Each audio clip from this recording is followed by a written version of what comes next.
कुछ दिनों के बाद में जो भूरा पोई की पत्नी है, भूरा भगत की पत्नी, क्या नाम बताया था मैंने भूरा भगत की पत्नी का? किसको याद है? जरा उठाना हाथ। भूल तो नहीं रहे, इसलिए पता भी करते जाता हूँ पीछे, बहुत से लोगों को याद नहीं है। ठीक है, क्या नाम था? कोतिमा दाई। कुछ दिनों के बाद में हुआ क्या? अरे कुछ दिन बाद कोतिमा दाई, कोतिमा दाई, अरे कुछ दिन बाद कोतिमा दाई, कोतिमा दाई, अरे समय समय से बचो जाई, समय समय से बचो जाई।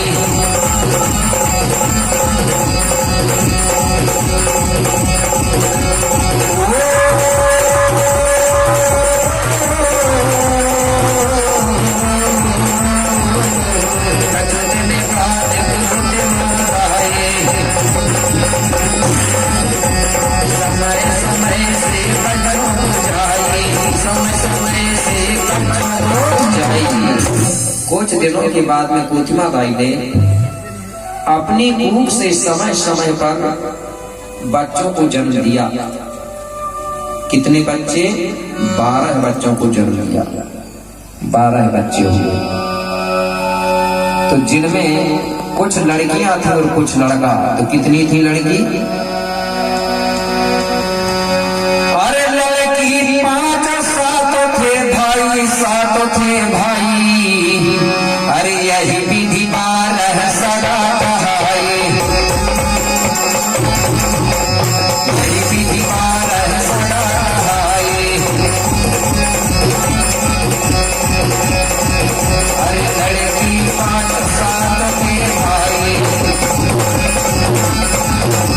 यही विधि 12 सदा कहाई, यही विधि 12 सदा कहाई। तो लड़की की 5 और भाई थे 7, मतलब लड़का 7। इस प्रकार से भाई बहन मिलकर 12 हुए।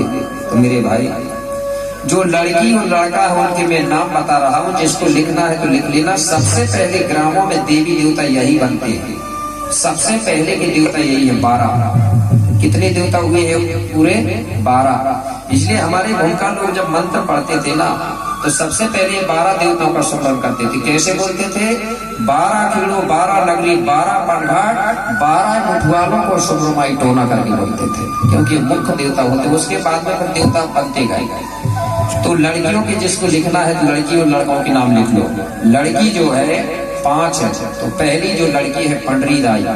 क्या बोलते थे? पंडरी दाई।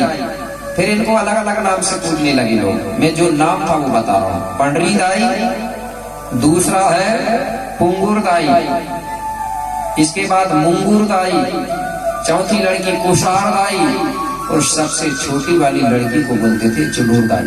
तो गोंडी में चुडूर का मतलब होता है छोटी बाई। ठीक है, इस प्रकार से लड़की है 5, पंडरी दाई, पुंगुर दाई, मुंगुर दाई, कुशार दाई और चुडूर दाई। अब ये 5 बहनों के 7 भैया थे। कितने भाई थे? 7। सबसे बड़ा लड़का का नाम था भीमाल, जिसको भीमाल पेन कहा जाता है। आज मरने के बाद वो पेन बन गया। ठीक है, क्या था? भीमाल। इसके बाद हिरवा, जाटवा, भाजवा, मुकेशा, केशवा और बानवा। हो गए ना 7? ये 7 भाई।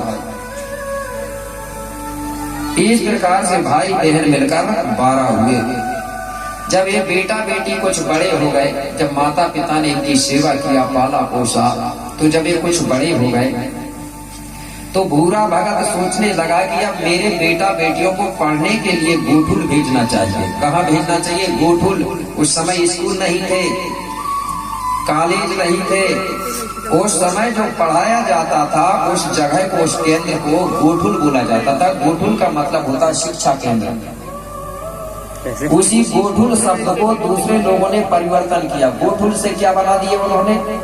गोकुल, गुरुकुल बना दिया ना। गुरुकुल कहाँ से बना? गुरुकुल गोठुल से बना। मतलब जितनी भी चीज है तो सब दूसरे लोगों ने गोंडों से ही सीखा है, गोंडों की चीज से ही निकाल के परिवर्तन किया है। तो कहाँ भेजने को सोच रहे हैं? गोठुल। तो उस समय जो पढ़ाते थे उनको टीचर नहीं बोलते थे, मास्टर नहीं बोलते थे, क्या बोलते थे? पढ़ाने वाले जो गुरु होता था उसको भूमिका बोलते थे। जैसे आज भूमिकाओं की तैयारी चल रही है, भूमिका लोग तैयार हो रहे हैं ना। अभी 2-4 भूमिका बैठे आपके इधर भी, कम से कम छत्तीसगढ़ में जो भूमिका संघ चल रहा है, कम से कम 100 लोग होंगे भूमिका सदस्य, होंगे ना कुछ रेजी। क्योंकि हर गांव में 2-2 भूमिका होना बहुत जरूरी है। क्योंकि कोई भी घर का काम है, कोई भी गोंड है, तो किससे करवाएंगे हम लोग? गोंड वाला की बात करेंगे और पूजा ब्राह्मण से थोड़ी करवाएंगे। इसलिए हर गांव में भूमिका होना जरूरी। भूमिका हमारे समाज का गुरु होता है। तो उस समय जो पढ़ाने वाला भूमिका था वो कौन था? महारू दादा। ये रहने वाला सिवनी जिला का था, मतलब प्रतापपुर अजोला गांव सुना होगा, जहां से बेलगंगा की उत्पत्ति हुई है, वहां का रहने वाला था। ये जाके अपने बेटी दामाद खत्म हो गए तो वो जाके लांजीगढ़ में जाके रहने लगा था। कौन था? इसका भी नाम लिख लो, क्योंकि हो सकता है पूछेंगे कि 12 भाई बहनों को पढ़ाने वाला गुरु कौन था? कौन था? महारू। नाम था महारू। गोत्र था उइके, महारू उइके। तो जो भूरा भगत और कोतवाल ने अपने बेटा बेटियों को पढ़ने कहाँ पहुंचा दिया? महारू दादा के यहाँ, गोठुल। तो उस समय बिल्डिंग नहीं थी कि स्कूल कहाँ लगता था? गोठुल केंद्र सेमर पेड़ के नीचे लगता था। कहाँ लगता था? सेमर पेड़ के नीचे।